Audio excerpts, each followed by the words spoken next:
بكت عيني بكت عيني بكت عيني على ذنبي وما لاقيت من كربي. الحمد لله نحمده ونستعينه ونستهديه ونعوذ بالله من شرور انفسنا ومن سيئات اعمالنا. من يهده الله فلا مضل له ومن يضلل فلا هادي له. ونشهد ان لا اله الا الله وحده لا شريك له ونشهد ان محمدا عبده ورسوله. والصلاه والسلام على سيدنا محمد وعلى اله واصحابه ومن تبعهم باحسان الى يوم الدين. اما بعد، فيا عباد الله اوصيكم واياي اولا بتقوى الله. يقول الله تبارك وتعالى في كتابه العزيز وفرقانه المجيد: أعوذ بالله من الشيطان الرجيم. بسم الله الرحمن الرحيم. إن السمع والبصر والفؤاد كل أولئك كان عنه مسؤولا. صدق الله العظيم. அளவற்ற அருளாளன் நிகரற்ற அன்புடையவன் அல்லாஹ் தஆலாவுடைய பெயர் நாமத்தினால் இந்த ஃபுத்பாவை நான் ஆரம்பம் செய்கிறேன்.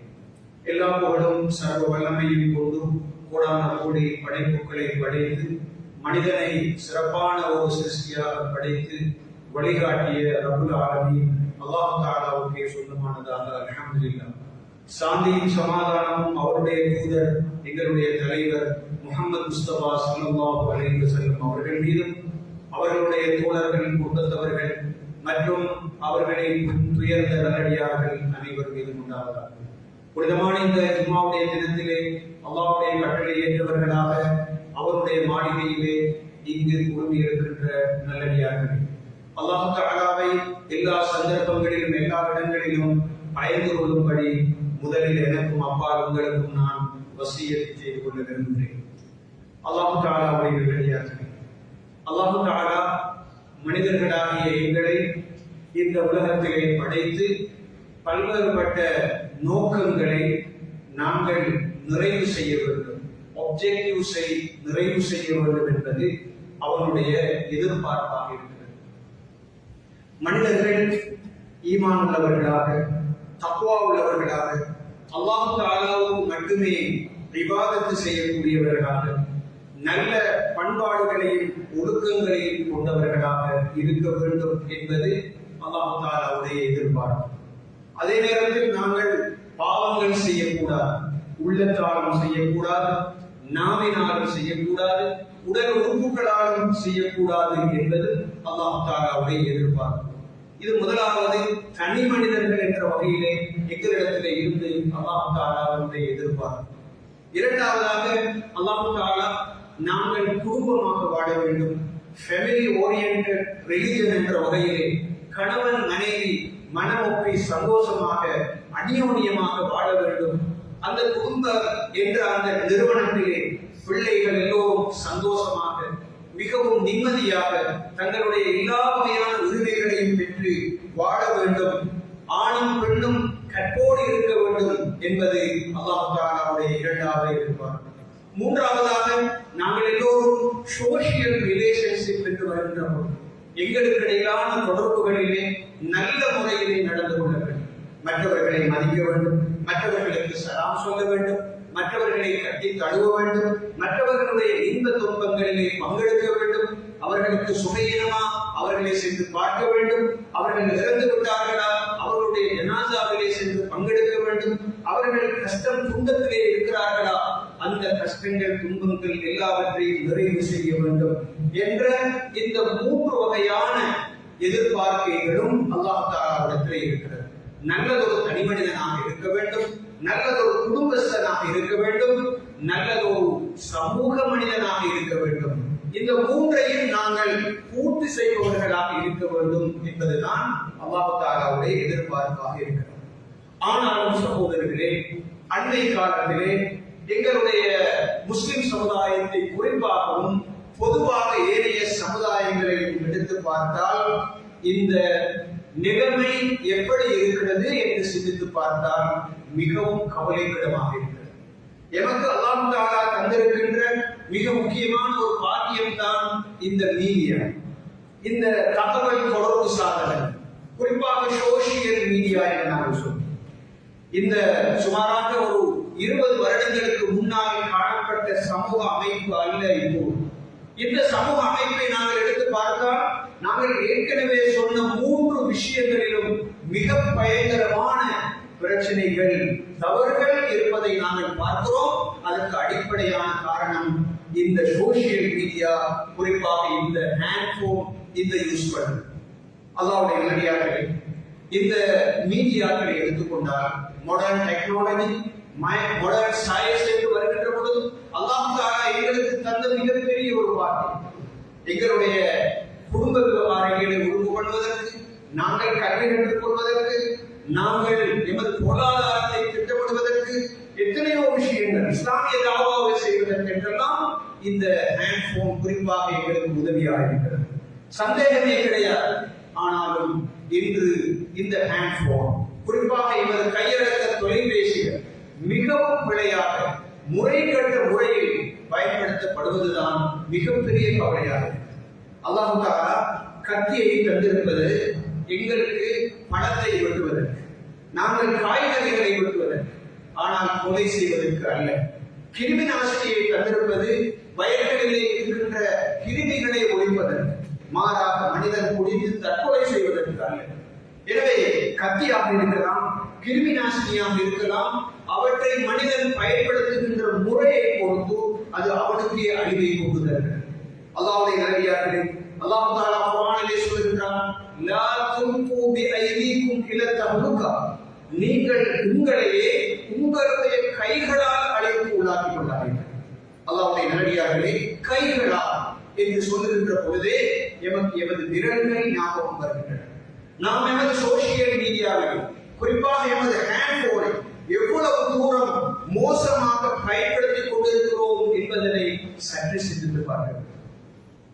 எமது குடும்ப வாழ்க்கையை பாதித்திருக்கிறது, எமது சுகாதாரத்தை பாதித்திருக்கிறது, எமது கல்வியை பாதித்திருக்கிறது, எமது இன்டர்பர்சனல் ரிலேஷன்ஷிப்பை பாதித்திருக்கிறது, எமது மனநிலையை பாதித்திருக்கிறது.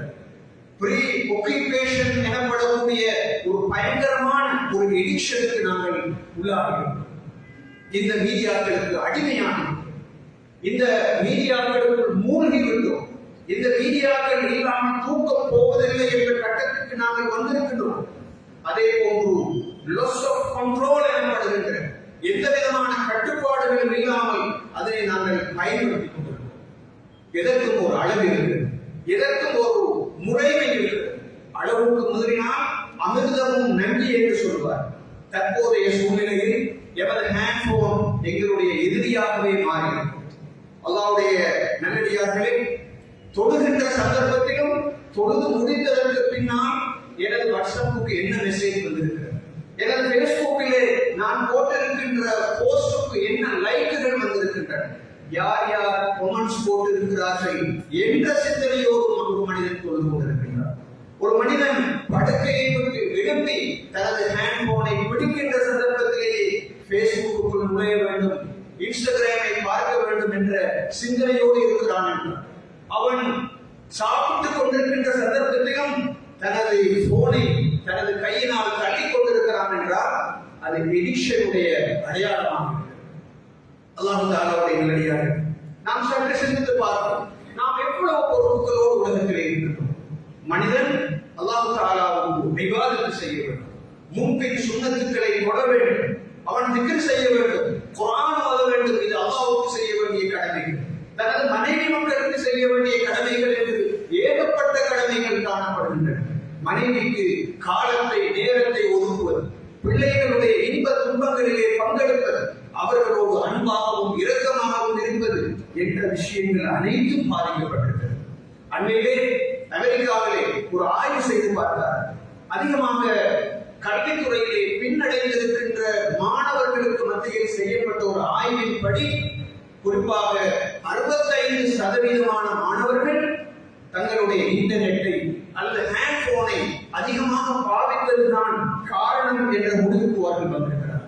அல்லாஹ் தஆலாவுடைய நல்லடியார்களே, அது மாத்திரமல்ல, குறிப்பாக ஃபேமிலி ரிலேஷன்ஷிப்பை இந்த ஹேண்ட்போன்ஸ் அதிகமாக பாதித்திருக்கிறது. குறிப்பாக வைஃபுக்கும் ஹஸ்பண்டுக்கும் இடையிலான உறவு தூரமாக இருக்கிறது. பேசுவதற்கு நேரமில்லை. நாங்கள் ஏற்கனவே சொன்னது போன்று சாப்பாட்டு மேசையில் தான் ஆண்களும் பெண்களும் கணவனும் மனைவியும் பிள்ளைகளும் ஒன்று சேர்ந்து சந்தோஷமாக சாப்பிடுவார்கள். தற்போது ஒவ்வொருவரும் ஒவ்வொரு போனை கையில் எடுத்துக்கொண்டு சாப்பிடுவது என்ன என்று தெரியாத அளவுக்கு அந்த போன் யூஸ் பண்ணுகின்ற கட்டத்தை நாங்கள் அடைந்திருக்கிறோம். இதன் காரணமாக என்ன நடைபெற்றிருக்கிறது? broken families நாங்கள் பார்க்கிறோம். சில்ட்ரனுடைய பிள்ளைகளுடைய பிரைன் டெவலப்மெண்ட் மிக அதிகமாக பாதிக்கப்பட்டது.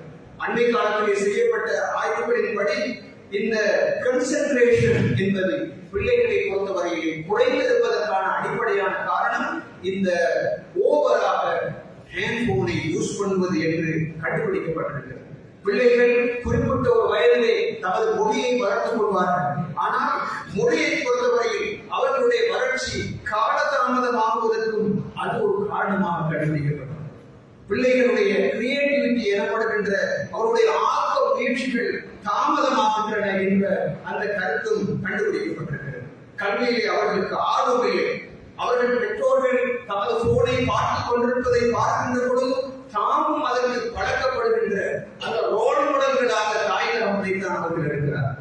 அல்லாஹ்வுடைய நல்லடியார்களே, ஒரு சில வருஷங்களுக்கு முன்னால் இந்த உலகத்திலே மேற்கொள்ளப்பட்ட ஒரு ஆய்வின்படி 16 வயதுக்கும் 18 வயதுக்கும் இடைப்பட்ட பிறர்கள் உலகத்திலே இலங்கையில் தான் மிக அதிகமாக போனோகிராபி எனப்படுகின்ற இந்த ஆபாச வலைத்தளங்களுக்கு சென்று பார்வையிடுகிறார்.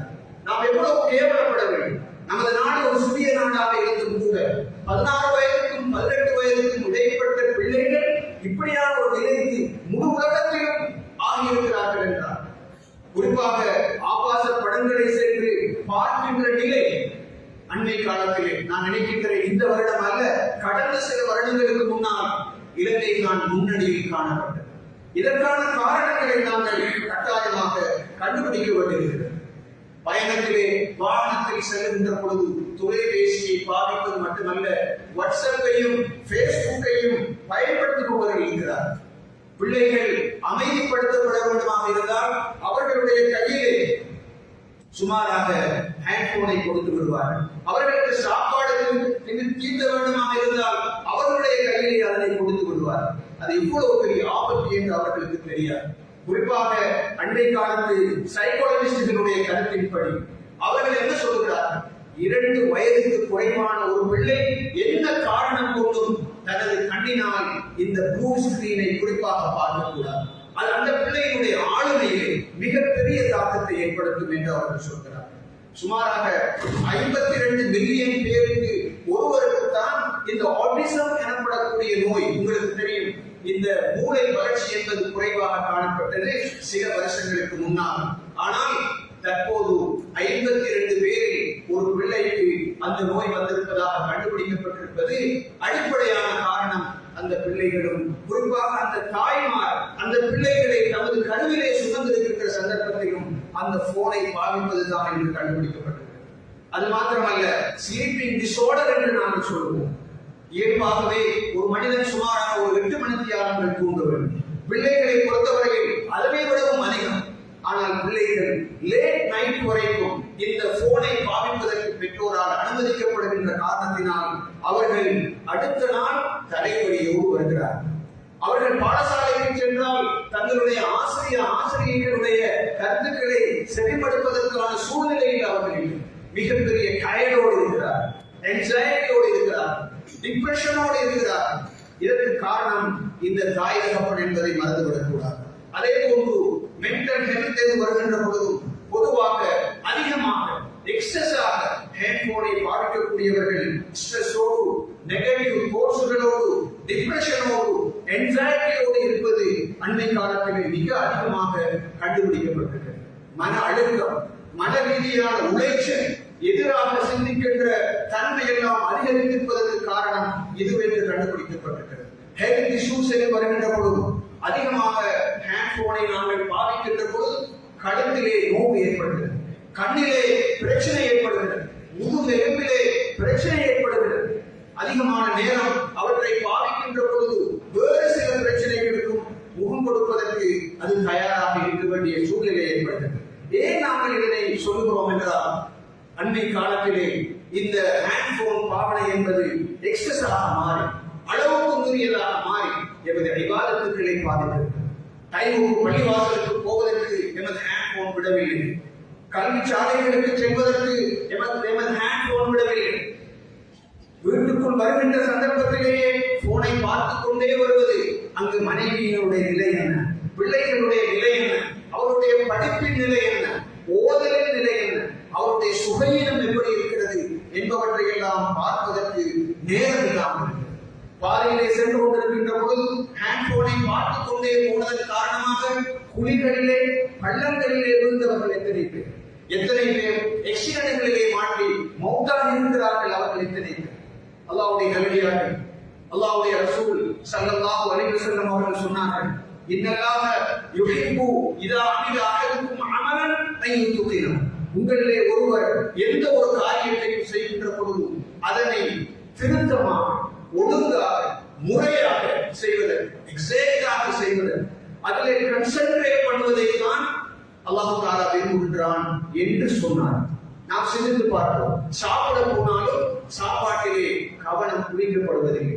தூங்க போகின்ற நேரத்திலும் கூட போனை எப்படி நான் பார்க்க வேண்டும், பார்த்துக் கொண்டே தூங்க வேண்டும் என்ற சூழ்நிலைக்கு தான் நாங்கள் மாறியிருக்கிறோம். ஒவ்வொரு தூங்க வேண்டும், துஆக்களை ஓதிக்கொண்டு தூங்க வேண்டும், இஸ்திக்பார் செய்ய வேண்டும், முஹாசபா செய்ய வேண்டும், சூறாக்களை ஓதிக்கொள்ள வேண்டும்.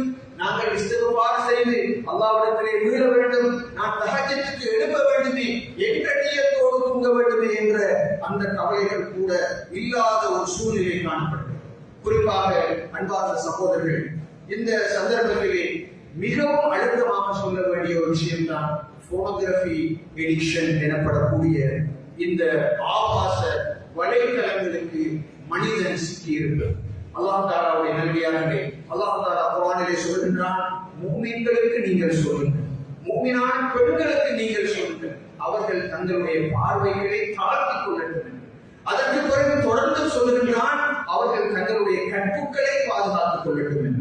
எந்த மனிதன் தனது பார்வையை பாதுகாத்துக் கொள்ளவில்லையோ அந்த மனிதன் கற்பை இழப்பதற்கான வாய்ப்பு மிக அதிகமாக இருப்பதன் காரணமாகத்தான் பார்வையை பாதுகாத்துக் கொள்ளுங்கள் என்று சொல்லிவிட்டு உடனடியாக கற்பை பாதுகாத்துக் கொள்ளுங்கள், ஒழுக்கமாக நடந்து கொள்ளுங்கள் என்று சொன்னார். அல்லாஹ்வுடைய நல்லடியார்களே, 2013ஆம் ஆண்டு கேம்பிரிட்ஜ் யூனிவர்சிட்டியிலே செய்யப்பட்ட மிக முக்கியமான ஒரு ஆய்வினுடைய முடிவு பின்வருமாறு அமைகிறது. Phonography addiction leads to same brain activity as alcoholism or drug abuse. அதாவது ஒரு மனிதன் ட்ரக்கை யூஸ் பண்ணுகின்றான் என்றால் அதன் மூலமாக ஏற்படக்கூடிய டோபமைன் எனப்படக்கூடிய அந்த திரவம் மிக அதிகமாக சுரக்கிறது. அதே போன்றுதான் ஒரு மனிதன் ஆபாச காட்சிகளை பார்க்கின்ற பொழுது அவருடைய மூளையிலே அந்த திரவம் மிக அதிகமாக சுரக்கிறது, அந்த ஹோமோன் சுரக்கிறது. எனவே மூளையினுடைய செல்ஸ்கள் பாதிக்கப்படுகின்றன. அந்த மனிதன் எக்ஸ்ட்ரா மெரிட்டல் ப்ரீமெரிட்டல் அஃபேர்ஸ்களுக்கு சம்பந்தப்படுகிறார். தற்போது நாங்கள் பார்க்கின்றோம், எந்த விதமான கட்டுப்பாடும் இல்லாமல் இந்த போட்டோக்களையும் இந்த வீடியோக்களையும் பார்க்கின்றவர்கள் நிச்சயமாக தங்களை கட்டுப்படுத்த முடியாத சூழ்நிலையில் அவர்கள் விபச்சாரம், ஒரு பாலுறவு போன்றவற்றின் மாத்திரமல்ல, தங்களுடைய துணைகளோடு ஒழுக்கமாக வாழ்வதற்கு கூட முடியாத ஒரு கட்டத்துக்கு அவர்கள் வந்திருக்கிறார். மறதி ஏற்படுகிறது, உடல் பலவீனம் ஏற்படுகிறது, புரோக்கன் ஃபேமிலிஸ்களை பார்க்கிறோம், டைவோர்ஸை நாங்கள் பார்க்கின்றோம். இளைஞர்கள் மிக மோசமான கட்டத்துக்கு அவர்கள் வந்திருக்கிறார். அல்லாஹ் தஆலாவுடைய நல்லடியார்களே, இவற்றை பற்றி யார் பேசுவது? இவற்றை பற்றி யார் இந்த சமூகத்துக்கு அறிவுறுத்துவது? முஸ்லிம் சமூகத்தினுடைய பள்ளிவாயல், முஸ்லிம் சமூகத்தினுடைய நிறுவனங்கள், மீடியாக்காரர்கள் இவற்றை பற்றி பேசாத போது யார் பேசுவது? அல்லாஹ் தஆலாவுடைய நல்லடியார்களே, அல்லாஹ் தஆலா எங்களுக்கு தந்திருக்கின்ற மிக முக்கியமான 2 நியமத்துக்களை பற்றி ஸல்லல்லாஹு அலைஹி வஸல்லம் அவர்கள் சொன்னார். நிஅமதானி மஃபூரும் ஃபீஹிமா கஸீரும் மினன் நாஸ் அஸ்ஸிஹ்ஹத்து வல் ஃபராஹ். 2 நியமத்துக்களை அல்லாஹ் தஆலா மனிதர்களுக்கு தந்திருக்கிறார். அதில் ஒன்றுதான் உடல் ஆரோக்கியம், ஹெல்த் என்பது. இரண்டாவது அல் ஃபராஹ், ஃப்ரீ டைம் என்பது. இந்த 2 விஷயங்களிலும் மனிதர்கள் மிகவும் அதிகமாக மோசமாக பிழைவிட்டுக் கொண்டிருக்கிறார்கள் என்ற கருத்தை அல்லாஹ் தஆலாவுடைய ரசூல் ஸல்லல்லாஹு அலைஹி வஸல்லம் அவர்கள் சொல்லியிருக்கிறார். அல்லாஹ்வுடைய நல்லடியார்களே, எனது கண், எனது உடல், எனது அங்க அவயவங்கள் எல்லாம் எனக்கு சொந்தமானது. ரப்புக்கு சொந்தமான. அவன் தான் சொல்லுகிறான், மைக்கார் மைக் பெட்ரோல் என்று உங்களுக்கு பயன்படுத்த முடியாது.